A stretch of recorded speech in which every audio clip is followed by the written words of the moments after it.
हर हर महादेव। दोस्तों, क्या आपको पता है भगवान श्री कृष्ण ने अपनी छोटी उंगली पर ही क्यों गोवर्धन पर्वत उठाया? आइए जानते हैं।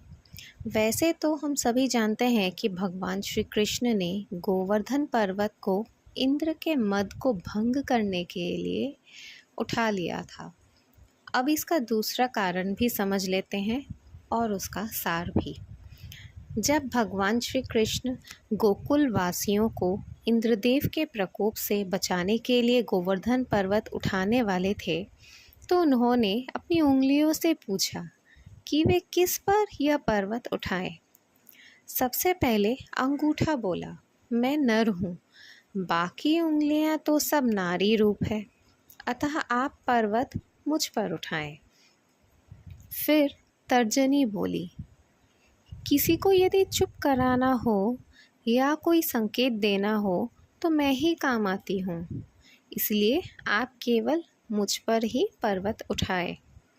इसके बाद मध्यमा बोली, सबसे बड़ी होने के साथ साथ मैं शक्ति भी रखती हूँ, अतः आप पर्वत मेरे ऊपर उठाए। फिर अनामिका बोली, सभी पवित्र कार्य मेरे द्वारा ही संपन्न होते हैं। मंदिरों में देवी देवताओं को भी मैं ही तिलक लगाती हूँ, अतः आप मुझ पर ही गोवर्धन उठाएं। अब भगवान ने सबसे छोटी उंगली कनिष्ठा की ओर देखा तो उसके नेत्र भरे हुए थे।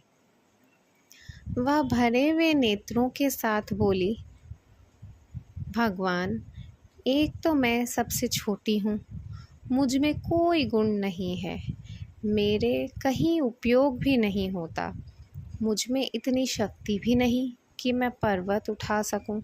मुझे केवल इतना पता है कि मैं जैसी भी हूँ बस आपकी हूँ।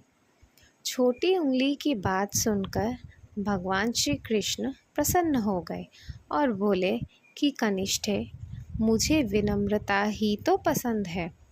यदि कुछ पाना है तो विनम्र बनना पड़ेगा, दीन होना पड़ेगा। तब श्री कृष्ण ने छोटी उंगली को सम्मान देते हुए उसी पर गोवर्धन पर्वत को उठाया। इस वार्ता से यह शिक्षा मिलती है कि कभी घमंड नहीं करना चाहिए। विनम्रता और सरलता ही ईश्वर को रिझा सकती है। लेकिन आज के इस युग में सब कुछ उल्टा ही चलता है। अगर कोई विनम्र है, सरल है, तो उसे उसका वीकनेस माना जाता है कि वो दुखी है या फिर वो सामर्थ्यशाली नहीं है, लेकिन वो बिल्कुल गलत है। जो विनम्र है वो जानते हैं कि कुछ भी जीवन में है ही नहीं घमंड करने लायक। जो पंचभूतों से बना ये शरीर है, ये उसी में मिलने वाला है, तो जो आज है वो कल नहीं रहेगा, तो घमंड किस बात का? जो मेरे पास है, पैसा है, रुतबा है, शरीर है, जो भी है, कुछ भी साथ नहीं जाएगा। साथ जाएगा तो क्या? वो है आपके कर्म, आपकी सोच, क्योंकि आपके सोच से ही कर्म बनती है। आपके सोच में ही घमंड होगा तो आप अच्छे कर्म कैसे कर पाएंगे?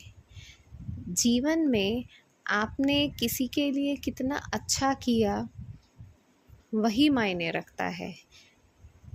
अगर कुछ कर भी नहीं पाए तो किसी के लिए अच्छा सोचा, अच्छी सोच रखी, बुरा नहीं सोचा, वो ही सिर्फ मायने रखता है। क्योंकि ये जो शरीर मिला है, ये कर्म करने के लिए मिला है, अच्छे कर्म करने के लिए मिला है।